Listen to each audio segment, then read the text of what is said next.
Yeah, something Khalif we'd talked about ahead of time, and we didn't end up getting a chance to raise it before he left. So I'm going to raise it with you now. Is this is only a small piece of the puzzle, but it speaks to what you're asking, which is how does Microsoft crawl out of this hole, basically?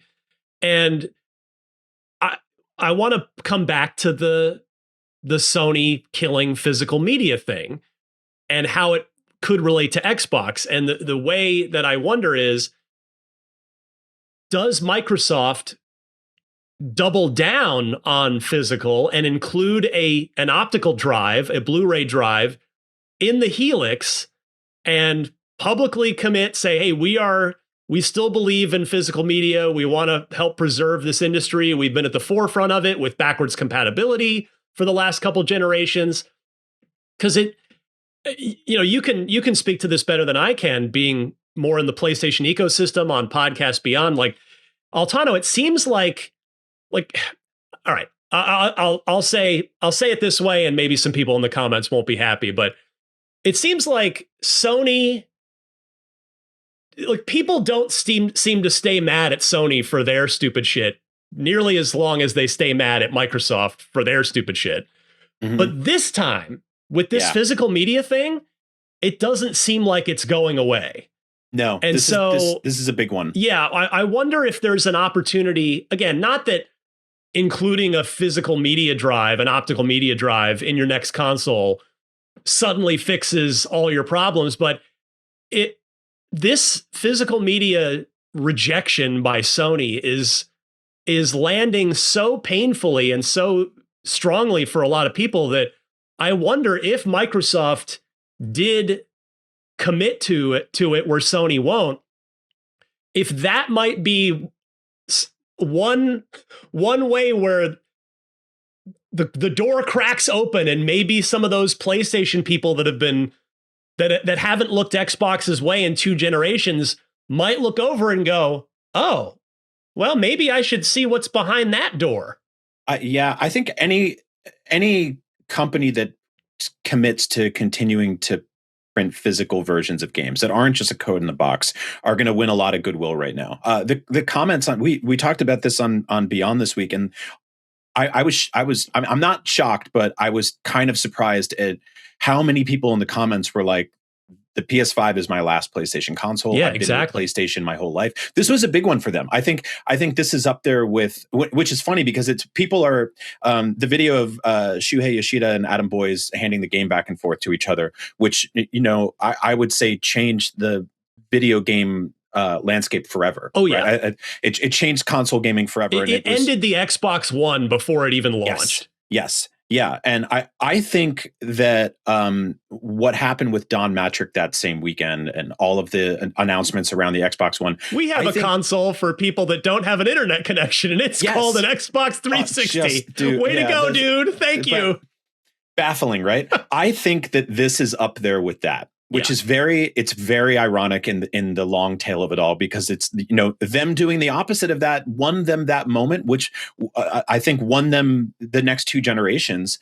And weirdly, and we all know this, but a lot of the stuff that Xbox was trying to do at the time just became industry standards anyway, which is interesting. Like the whole like always online thing is pretty much everywhere now. The digital only thing is pretty much everywhere now. Yeah. And I think that like ultimately like, and obviously like on PC gaming, people haven't bought discs for their PC games in forever, but you do have multiple options of different storefronts and ecosystems, and there's ways to preserve games there and play old games and all this stuff.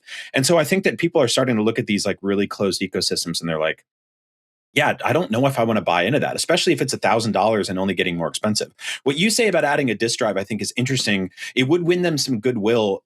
It is at odds with what their philosophy has been, with Game Pass and with, digital deluxe versions of games. And if you look at the Xbox section most video game sections in most big stores these days are abysmal anyway, right? Yeah. But the Xbox One has been specifically pretty paltry. Like I think even halfway through this generation, people started noticing, hey, there's only like 6 games on the shelf at Target that have the Xbox label on them. Like, what happened here? So yeah, I don't know where they go from here. I do think that something like that couldn't hurt. At least giving people the options. Because I said it on Beyond this week. I don't know if the next PlayStation will even have a disk drive on launch day. It might have some optional thing that you can plug in. Well, it's definitely not having. There's no way that it's built in. They've not after they've just walked away. Yeah. From that, it's the only question of, is there, as you were about to say, is there an external drive that you can buy, or does the one that they already sell for PS5, the PS5 digital, is that compatible? Yeah. Right? Yeah. Honestly, that's probably the play, right? You just take the old thing, which will look so stupid. And yeah, no, it's like Microsoft has not been at the forefront of physical media lately. Like there have been physical, like that has not been their bag. But yeah, it's the thing that, like, I'm sure Microsoft would like to stick it to Sony and get a little maybe competitive advantage, and maybe they do see Sony's physical media stance as an option to win some people back. The thing that I think is very much at odds with that, particularly in this current environment of escalating hardware prices, is Microsoft's gonna want that bad enough to spend the money on every Helix to include it in the bill of sale, the parts cost. And my gut says no. As much as I would like them to say yes, but I'm not optimistic if I'm being honest. Yeah, because it's not just, launch day consoles having a disk drive on them. It's or at least one option, right? One SKU.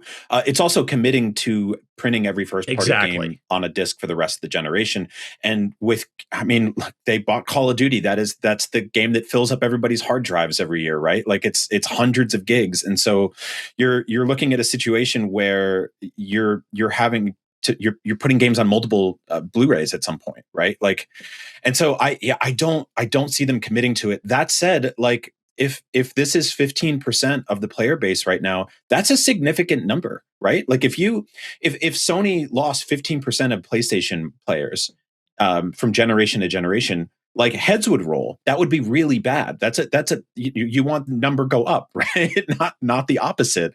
And so it is a vocal minority, but they're vocal and they're important. And I believe in the consumer freedom and flexibility of people wanting and needing to have the options to play their games how they want. And to own things. To own things, yeah. And to borrow things and to, take a game out from the library or to lend it to your friend. So video games are expensive. If you're going to spend $80 on a game and beat it in a weekend, then, let your friend borrow it and you borrow his game. That's you and I, we grew up playing video games like that, renting video games. Yeah. Like I think it's such a big part of it. And I think it's exactly where we are. And as people who love this industry so much, because we are able to experience it in so many different ways and play so many different games that told so many great stories. And I worry about gamers basically just only being able to afford like free to play experiences, missing out on all these like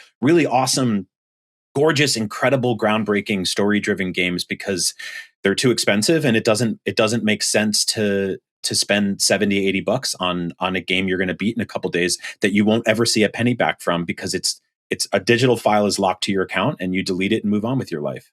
Yeah, gaming getting so expensive where mobile games are the only real like way that a younger generation, future generations play and understand video games is like that's like my worst nightmare, because not that all mobile games are inherently bad, but I am of the belief that far too many mobile games are not art, and they are designed to kill time and or extract money from you over more and more time. And that's, like your daughter's a little younger than mine. Mine's 14, and she went through a little Roblox phase, which I admit maybe it was just me kind of being a grouchy old man saying, that's terrible. And I don't like that. But regardless of that, I was so happy when she went out of that Roblox era. And now she has a Switch and she's playing Ori and the Blind Forest and Will of the Wisps. And I got her, she wanted Mina the Hollower for her birthday, which I got her. That's awesome. And it's just, and like, she's playing what I would call as a old man on a pedestal, real games. She's a real gamer playing real games. And yeah, we need that future preserved for future generations. Completely agree. No, we're doing our part. I mean, you and I as fathers, it's funny because it's, this is a very anti slop house when it comes to video games. But it's when I see my kid will play everything, right? Like we'll play so many different console games together, and we play on every single platform. And a big part of it is because I buy games, I get access to games, and I share them with her. Her friends are not doing that. They're not doing that, right? They're doing, because they're playing 1 or 2 games a year. Maybe they're playing Roblox or Minecraft or Fortnite or whatever it is. And I get it. There's a certain level of FOMO that comes with, I think, everyone playing the same game, and then you being like, what about me? Why aren't I playing this too? Or like, all of Fortnite's business model is based on that FOMO of like, oh, you better log in, you better do this thing, or you're going to miss this. You won't get to play as Bugs Bunny and Shaq or whatever the hell they're doing over there on any given week. And so, yeah, it's changing. And I don't think this is just like an kind of old fashioned Luddite of me to say that I hope console gaming stays forever, because I think there is something wonderful about it. I do think that like buying a dedicated box that plays video games is awesome. Yeah. I think that's a really good thing. I think that like there are so many different use cases for a phone or a PC, but man, it's really nice to not get work emails on my Xbox. Like it's really nice. And so I do think that, and I am hopeful, probably stubbornly and optimistic, that we will find a way through this darkness, right?